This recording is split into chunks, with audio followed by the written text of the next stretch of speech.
What's up, guys? I'm the Gambling Melon, and here we are today to recap the 3 games that we've had so far of the first round of the college football playoffs. We've had 3 games, one really good game, one kind of good game, and one game that we felt was going to be really good, and one that really wasn't that good. So we're going to start New Year's Eve, Friday night. We got Boise State, Penn State, and Penn State showed up. They came and they kind of ran over Boise State in that first quarter. Their line was playing really good. D-line, O-line, Genty, he had no space to run. Penn State was running all over them. That's kind of what Penn State's game plan is going into these upcoming matchups. They're going to play the winner of Notre Dame, Georgia. That game got postponed because of terrorism. Unfortunately, terrorism sucks. But that's the world we live in. Anyway, Penn State, they were running all over Boise State. Line was playing really good. Tyler Warren was balling out. They got a great O-line. They got a great tight end. Their defense is really good. They got a really good defense with some great players. They got some lucky bounces, especially the fumble of Ashton Genty. That was a very lucky play. But overall, I think Penn State played probably, other than Ohio State, they probably played the second best of any of the teams that we saw in these last 2 days. They played really good. I was really impressed with them. Boise State, they played all right. I mean, their coach, what's his name? He was doing a lot of I'm happy to be here type stuff.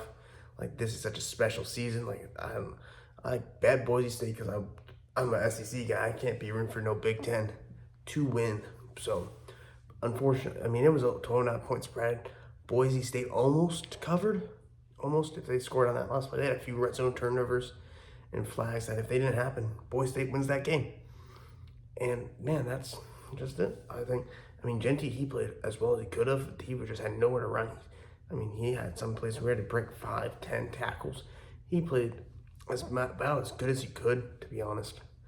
It was really, really good. Penn State, I kind of like Penn State against Notre Dame or Georgia. Now, Notre Dame and Georgia are both going to be better teams. Penn State has had a really easy path, especially considering that they were 10-point favorites against SMU and Boise State. But I think they have a good chance to beat Notre Dame or Georgia, especially considering that. I mean, if you just look at the results of bowl games, Big Ten is looking like they probably were the best conference this year. I mean, they're destroying everyone, so that's one thing. SEC is not looking too good, and then Notre Dame's independent, and I mean, they beat Indiana, who is probably the most overrated team in college football. So, yeah, I mean, I think Penn State, they're in a good spot, but, I mean, the teams we're going to talk about coming up are really, really talented, specifically Ohio State. Ohio State seems really good, but we're going to talk about Texas, Arizona State first, because when you're the Gambling Melon, you go in chronological order. So, Arizona State, Texas, this was the Peach Bowl in Atlanta. Pretty good game. Tickets were $19. I was driving back from Florida, so I missed the first half. I thought maybe I could stop in Atlanta, pay some respect to Jimmy Carter, but I didn't. It's whatever. I had to fly home tomorrow morning really early, so 4 a.m. So wish me luck. But Arizona State played really it wasn't a really close game in the first half. I mean, Texas was up 17-3. They got a safety on a fumble when Ewers dives on the ball, and then I mean, I would have thought Texas. When Texas missed that field goal by Auburn, I thought he was gonna miss it. And then Quinn Ewers comes down in overtime. It's he has 2 plays. He has 2 touchdowns, one to the tight end, one to the receiver, and they were both bombs. They're like, man, where did this come from? And then Arizona State had to grind for every single yard. Like Cam Scabble, he was getting pulled by the lineman. He was running over people. He was playing very, very impressively. But this is a Texas team that is probably one of the most talented teams in college football. They're a very good team, not to be slept on. And their defense is really good. They're probably of the remaining, I guess it's only 5 teams now. I think they probably have the best quarterback of those 5 teams. And Quinn Ewers is going to be a first-round pick this year. They got the best receivers. Ohio State has some really good receivers, but they got the really good offensive line. Ohio State probably has better weapons overall, but Texas and Ohio State are probably the 2 best teams, I would say. Texas's defense, I would give a slight edge just because, but they're slightly faster, slightly more stronger. Ohio State, I feel think you have a few weaknesses, mainly because they have some players that are so good that you have to target these players. And look, like if they were probably like on, if they played for like I don't know, like SMU, like that player would be a good player to target the other guy, but because they're on Ohio State, and their counterpart, he's an NFL draft pick, he's a first-round player, he's a pro. You gotta target the guy that's just a college football player, like all Big Ten, but not. He's not gonna be an All-Pro in the NFL. That's like Igabayo or whatever his name is, and he played. I mean, I still talk about Texas, Arizona State, but yeah, Arizona State really impressed me. Big 12 was kind of talked about like the laughing stock of the conference because they kind of they were pretty much all parity. I mean, had a good out of conference schedule, and in these bowl games, they're playing pretty good. It's really the ACC that's playing really bad, to be honest, but the Big 12 is playing really good. I mean, there was like a stupid BYU Colorado game where you had two Big 12 teams playing against each other. But other than that, I think the Big 12 is playing really good overall. They had some good players, but I mean, when you have to play Texas, who's probably the third best team in the nation, maybe probably even better after that now. And then, yeah, it's hard to beat Texas. And then Texas, obviously, with 2 years, they're looking really good. Moving on to the game that most people thought was going to be the best game of the year. I thought it was going to be a great game. They're probably the two of the best teams. A rematch of when those two teams were 1 and 2 in the nation. Ohio State, Oregon, and Oregon just came out more so like Ohio State came out so heavy, so ready to go that like the same thing they did against Tennessee. Like it was just over. Like the first quarter, they were up 21-0 or 24-0, and like or even 31-0 in the first half. It's like whoa. I mean, you could come back against it, but their defense played really well. Oregon had there's at one point where it was 260 to 50 yards in favor of Ohio State, which is crazy, absolutely insane. I thought Ohio State's defense played really well. Their receivers were like wide open. It was insane. Like they were just running crossing routes. Like Oregon was just Oregon's a physical team.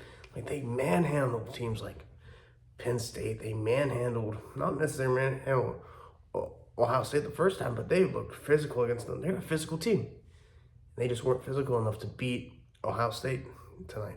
It just is unfortunate because Oregon's a really good team. They got great players. They got great running backs. They got great receivers, but Ohio State seems hungry.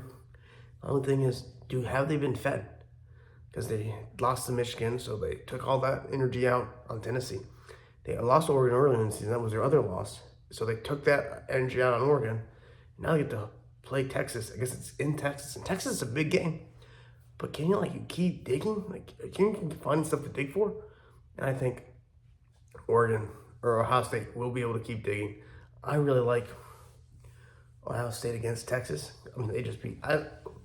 First of all, the prediction on Oregon. I thought Oregon was going to win the national championship. I really liked them. I liked their season. I thought only undefeated team.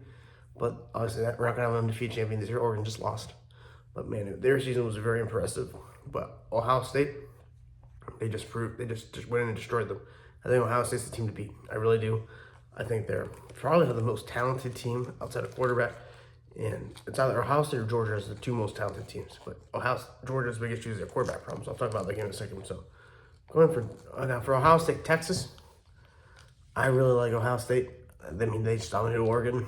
I think Texas there's so many moments in these Texas games where they just look out of sync, where they don't look good at all. So I would be surprised if Texas went in and destroyed Ohio State. I would not be surprised if Ohio State went and destroyed Texas. I think if it's a close game, I kind of like Texas' quarterback. I think they're better. I think Stark is a better coach than Ryan Day. I don't think I think the Texas players are more apt for the big moment. They're all Texas boys. They play in these big Texas games. I really like Texas, but if it's a massive spread, I'm taking Texas. But if it's close, I like Ohio State has a better chance of winning them out.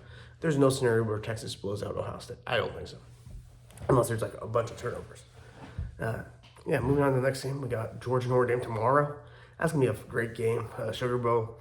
So I said the game wasn't tonight, but tomorrow you get some afternoon football. Hopefully no one's at work yet, so you get to watch it. It'll be a great game. Yeah, I really like Georgia. Only thing is their quarterback has all these injuries, so no Carson back. We got Gunnar Stockton, which hopefully that's not a big deal. I really like Georgia to win. And then when they go, whichever one of these teams plays Penn State should be favored and should expect to make the national championship. I mentioned earlier how Penn State is playing really good, but Boise State and SMU were a group of 5 teams last year. And Boise State is still a group of 5 team. And then SMU, I mean, they won the ACC, but ACC won 2 bowl games this year.